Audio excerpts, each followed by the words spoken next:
Assalamualaikum warahmatullahi wabarakatuh. Perkenalkan, kami dari kelompok Skills Lab N akan membahas tentang penerapan four-handed dentistry sebagai bentuk pencegahan dari musculoskeletal disorder atau yang dikenal dengan MSD. Yang mana anggota kelompok dari kelompok Skills Lab N sendiri ada saya, Cahya Dewi Hairunisa, dengan NIM 121241200.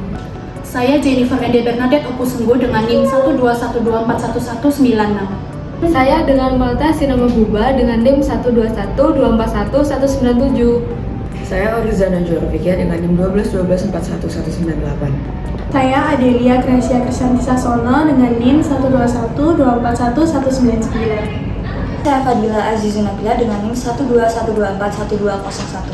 Saya Virginia Chelsea Esmijaya dengan NIM 121241205.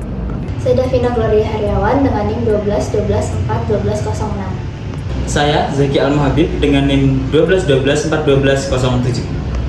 Saya Risiator Ang dengan NIM 121241209. Saya Nilai Shelina Santosa dengan NIM 121241210. Saya Revana Mesila Putri Hidayat dengan NIM 121241211. Saya Ilham Nabil dengan NIM 121241212. Saya Dian Kumalahati dengan NIM 121241213.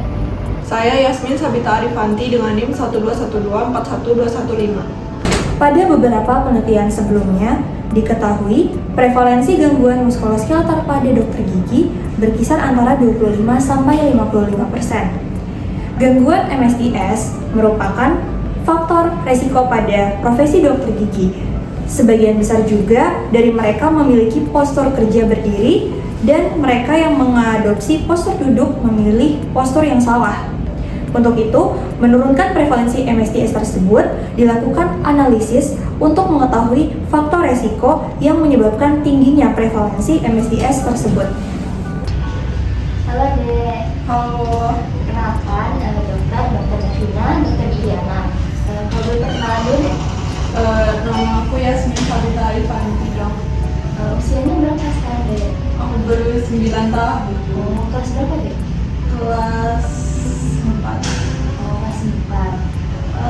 Hari ini ada sakit apa? Sakit gigi? Iya sakit dong, gigi saya sakit banget. Giginya ada yang bolong atau ada yang bolong Dek? Gak tahu ya dok, kayaknya bolong deh. Bolong, oke. Udah berapa lama Dek rasa sakitnya? Udah seminggu dong. Ini sakitnya kalau lagi makan atau lagi minum? Lagi makan es krim, Ngilu atau gimana? ngilu gitu dok, kayak nusuk-nusuk gitu. Dokter mau tanya nih, kamu sikat gigi berapa kali sehari? Gimana ya dok? Kadang lupa sikat gigi, kadang sehari gak sikat gigi. Pakai pasta gigi juga? Pakai. Oke, bagus ya. Suka makan permen atau coklat gak? Suka banget. Abis makan permen pas sikat gigi gak? Kadang kalau misalnya disuruh mama baru sikat gigi, kadang enggak. Sebelumnya udah pernah pakai gigi belum? Sebelumnya belum pernah dok. Belum ya. Terus, tadi ada alergi atau apa? Enggak ada. Kita cek di kursi ya. Ini kita pindah. Ergonomi adalah ilmu dalam kedokteran gigi yang mempelajari hubungan antara tenaga kerja, pola kerja, alat yang digunakan, lingkungan kerja, dan kondisi kerja fisik dengan kapasitas serta kebutuhan bekerja. Hal ini bertujuan untuk meningkatkan efisiensi dan kenyamanan bekerja dokter gigi, meminimalisir kesalahan dalam berpraktik, menjaga keamanan dan kenyamanan pasien, serta mencegah terjadinya penyakit muskuloskeletal disorder. Ciri-ciri ergonomis yang baik dalam kedokteran gigi: yang pertama, postur tubuh yang tepat; kedua, penempatan alat yang efisien; ketiga, kursi kerja yang ergonomis; keempat, pencahayaan optimal; kelima, ventilasi dan suhu mendukung; dan yang terakhir, pola kerja yang seimbang. Baik, di sini saya akan menjelaskan bagaimana posisi pasien berdasarkan operator. Yang pertama, posisi pasien harus supine, yakni posisi terlentang. Yang kedua, posisi punggung pasien harus sudah masuk ke dental chair semua. Yang ketiga, posisi kepala pasien harus sudah di ujung dental chair dan agak sedikit condong menghadap ke operator. Yang keempat, posisi mulut pasien harus sesuai dengan siku operator dan lutut asisten. Selanjutnya saya akan menjelaskan posisi ergonomis dari seorang dokter gigi.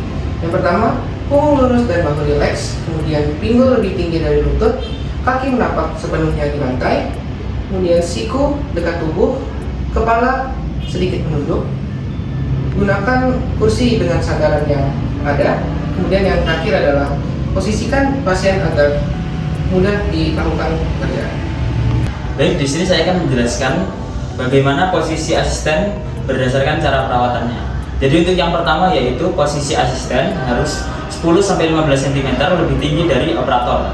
Dan juga posisi kaki asisten harus berada di atas kursi dan juga posisi dengan lutut asisten sejajar dengan mulut pasien. Lalu selanjutnya yaitu posisi asisten harus dekat dengan pasien dengan posisi punggung lebih tegak. Lalu dan yang paling penting yaitu posisi asisten harus dapat menjangkau seluruh alat dan instrumen.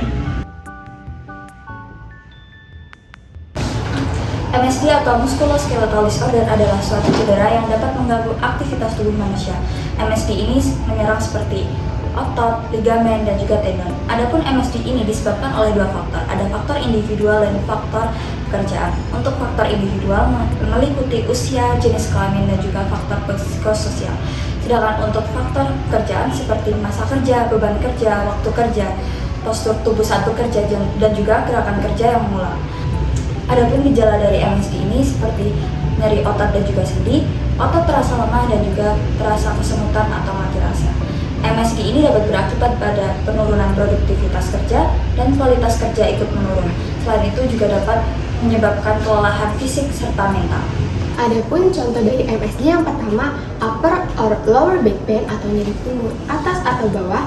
Yang kedua ada carpal tunnel syndrome. Yang ketiga ada tendinitis atau radang tendon. Yang keempat ada cervical spondylosis atau degenerasi tulang leher. Yang kelima ada neck pain atau nyeri leher. Yang keenam ada shoulder pain atau nyeri bahu. Mekanisme MSD dapat melalui paparan faktor resiko ergonomis. Yang pertama, postur tidak alami, yaitu tubuh sering membungkuk atau memutar tubuh secara berlebih. Kemudian yang kedua, gerakan berulang, yaitu melakukan aktivitas secara berulang seperti mengetik dan juga mengangkat barang. Kemudian yang ketiga, yaitu gaya berlebih seperti beban berat atau tekanan yang tinggi terhadap jaringan tubuh. Kemudian yang keempat ada getaran, misalnya dari alat atau mesin kerja. Dan yang terakhir, kurangnya waktu istirahat menyebabkan jaringan tubuh tidak sempat untuk pulih. Selanjutnya, pencegahan MSD dapat dilakukan dengan cara latihan peregangan ringan, penyesuaian kursi, pencahayaan, dan posisi duduk pasien, evaluasi postur kerja secara berkala, training ergonomis untuk seluruh tim di klinik gigi. Selain itu, MSD juga dapat dicegah dengan penerapan four-handed dentistry. Four-handed dentistry merupakan istilah yang dipakai sejak tahun 1960-an yang merupakan perawatan gigi yang melibatkan asisten gigi atau perawat yang telah terlatih dan kompeten untuk bekerja secara konstan untuk mewujudkan berbagai prosedur dalam praktik kedokteran gigi. Four-handed dentistry ini berarti kedua tangan asisten gigi membantu kedua tangan dokter gigi yang sehingga dapat mengurangi waktu yang digunakan dalam pemeriksaan atau prosedur kedokteran gigi. Apabila asisten dokter gigi ini tidak bertanggung jawab terhadap pemindahan atau transfer instrumen atau peralatannya ini tidak dalam jangkauannya, berarti four-handed dentistry ini tidak dilakukan secara sesungguhnya atau sebenarnya. Maka dari itu dibutuhkan keterampilan antara asisten gigi dan dokter gigi untuk mewujudkan lingkungan yang telah dirancang secara ergonomis. Adapun praktik melakukan teknik four-handed dentistry, yaitu yang pertama menggunakan instrumen yang dirancang secara ergonomis untuk meminimalisir gerakan yang tidak perlu. Yang kedua, menempatkan pasien dalam posisi supin atau telentang. Yang ketiga, menempatkan tim operasi dan pasien dalam posisi yang nyaman pada peralatan yang dirancang secara ergonomis. Yang keempat, menerapkan praktik motion economy. Yang kelima, letakkan tempat duduk tim operasi sedekat mungkin dengan pasien dengan kaki asisten sejajar dengan kursi pasien. Keenam, memanfaatkan baki yang digunakan untuk meminimalkan jumlah instrumen yang akan digunakan, serta untuk menempatkan instrumen berdasarkan urutan penggunaan, dari kiri ke kanan atau atas ke bawah sesuai dengan kebutuhan. Selanjutnya adalah strategi untuk melakukan konsep four-handed dentistry yang efektif, yaitu dengan kerjasama. Setiap anggota tim, baik itu dokter gigi maupun asisten, harus memikul tanggung jawabnya secara individu maupun tim. Kemudian, tim harus menyadari kebutuhan satu sama lain dan mengenali kebutuhan untuk memposisikan ulang pasien dan tim operasi. Kedua tangan asisten membantu kedua tangan dokter gigi, yang dimana ini membantu untuk efisiensi waktu pada saat pemeriksaan dan juga tindakan perawatan. Secara keseluruhan, four-handed dentistry adalah langkah untuk bekerja lebih cerdas, bukan lebih keras. Hal ini bertujuan untuk meningkatkan kualitas perawatan pasien dan juga menjaga kondisi fisik dari dokter dan asisten. Nah, jadi Ade tadi dokter periksa ya. Ade itu ada bolong di sini, gigi ini. Kok bisa ya dok? Kan tadi Ade makan permen, nggak suka sikat gigi ya. Nah itu tuh Ade harus sikat gigi 2 kali sehari. Oh, itu kapan aja dok? Habis sarapan dan sebelum tidur ya Dek. Itu harus banget dok. Harus. Pakai pasta gigi juga ya. Iya. Nah sekarang dokter mau tambal giginya ya. Nanti ditemenin papa atau mama. Nggak akan serem kok. Oh iya dok. Makasih dok. Baik, sekian dari Komong Sales FM. Terima kasih. Wassalamualaikum warahmatullahi wabarakatuh.